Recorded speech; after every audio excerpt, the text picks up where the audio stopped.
Rehabilitation point of view चाहे बाहर migrate हुए, खास तौर पर हमारा हक ज्यादा यहाँ पर बनता है। जैसे आप दाइजत पर सबसे पहली बात तो ये है कि ये जो रोशन लाल जी थे, ये मेरे वालिद मुफ्ती साहब के बहुत ही नज़दीकी दोस्त थे, करीबी दोस्त थे।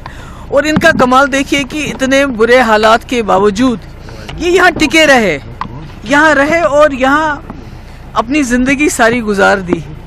तो ये तो क्योंकि मतलब जिस तरह जम्मू कश्मीर के लोगों को बदनाम किया जाता है पूरे मुल्क में, फिल्में बनाई जाती हैं, तो मेरे ख्याल में उन फिल्मों का जवाब है इनका यहाँ रहना और भाईचारे से रहना। यहाँ के जब इनकी डेथ होगी तो यहाँ के जो लोग कितना रश रहा, कितने लोग इनके घर आए गए, तो मुझे लगता है भाईचारे की ये सबसे बड़ी मिसाल है। और इसके साथ ही जो हमारे कश्मीरी पंडित भाई बहन है जो बहुत मुश्किल हालात में जहाँ जम्मू में या कहीं रह रहे हैं, तो मुझे लगता है उनके सरकार हो या महबूबा मुफ्ती हो या कोई और हो या बीजेपी की सरकार हो, मुझे लगता है उनको यहाँ आके सेटल होने में किसी की मदद की ज़रूरत नहीं है।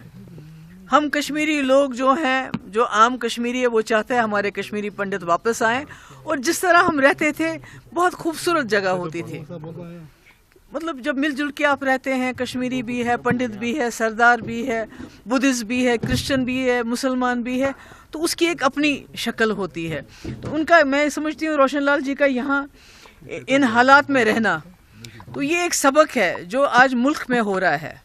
जिस तरह हमारे कौम के लोगों को लिंच किया जाता है, उनको मार दिया जाता है, उनकी पिटाई की जाती है, उनको हमारी मस्जिदों को तोड़ा जाता है, हमारे मदरसों को तोड़ा जाता है, हमारे मुसलमान जो उनके घरों को तोड़ा जाता है, उनके जो बेचारे रेडी पे काम करते हैं उनकी वो सारा सामान फेंका जाता है। तो मैं समझती हूँ कि मुल्क के जो हमारे लोग हैं, जो हमारे हिंदू भाई बहन हैं, जो ज़्यादातर सेक्युलर हैं, वो ये तोड़ फोड़ नहीं करना चाहते हैं। तो मैं कहती हूँ उनके लिए ये सबक है कि रोशन लाल जी इतने मुश्किल हालात में यहाँ रहे और मुसलमान और कश्मीरी पंडित आपस में जिस तरह मिलजुल के रहते थे उसी तरह आज भी मिलजुल के रहने के लिए तैयार हैं। की बात है जिसको आप जवाब देना शायद पसंद करेंगे।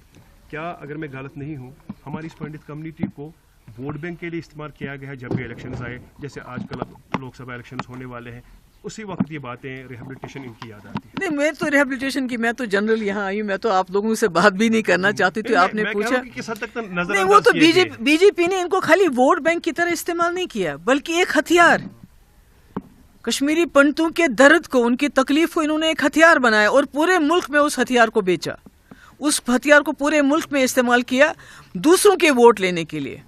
हमारे कश्मीरी पंडित भाई, उनके वोट तो बहुत ज़्यादा नहीं हैं, मगर उनके दर्द को, उनकी तकलीफ को बीजेपी ने घर घर जगह जगह जाके हथियार की तरह इस्तेमाल किया, मगर और उनके लिए कुछ भी नहीं किया। लेकिन समझ आ गया है, अगर आपको याद है इन सालों में जब से यहाँ बीजेपी की सरकार डायरेक्टली बनी है, जो कश्मीरी पंडित लोग यहाँ रहते भी थे वो भी यहाँ से छोड़ के चले गए, ऐसे हालात बन गए।